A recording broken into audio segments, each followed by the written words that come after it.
ایک شخص بازار میں غلام خریدنے گیا، جو بیچ رہا تھا اس نے کہا کہ اس میں یوں تو کوئی خرابی نہیں ہے چگل خور کا کوئی بات۔ وہ لے آیا غلام کو گھر پر، اب غلام خدمتوں میں لگا ہوا ہے۔ تھوڑے عرصے کے بعد اس کو چگلی خوری کی جو خواہش تھی وہ اٹھی اور اس نے شوہر کے کان میں بیوی کے خلاف ڈالنا شروع کر دیا، حضور آپ کی بیوی تو یوں، تو اسے یوں بات کرتی ہے، اسے یوں بات کرتی ہے۔ اب جب شوہر گھر پر آیا تو شوہر کا موڈ خراب، اس کو یہ کہ یار یہ بیوی کو کیا ہو گیا۔ اچھا جب بیوی دیکھے کہ شوہر کا موڈ خراب ہے تو بولے یہ کیوں بدلا سا، اس نے وہ بیوی کے کان میں بات ڈال دی، محترمہ وہ جو صاحب ہیں وہ تو یوں وہ فلاں عورت۔ اب وہ بولے گا اچھا تبھی بولو کہ اس کا موڈ کیوں خراب ہوتا ہے۔ اب گھر کا ماحول خراب، تو وہ اس نے بات کر دی، اب گھر کا ماحول خراب۔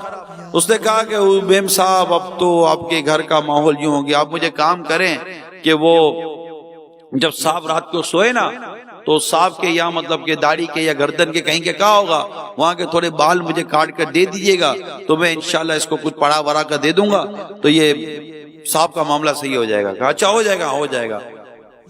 صاحب سوئے، صاحب کو سونے سے پہلے اسے کہہ دیا تھا صاحب آج رات آپ کے قتل کا منصوبہ ہے۔ اب صاحب کو کہاں نیند آئے گی، صاحب انتظار کر رہے ہیں کہ کب حملہ ہوتا ہے۔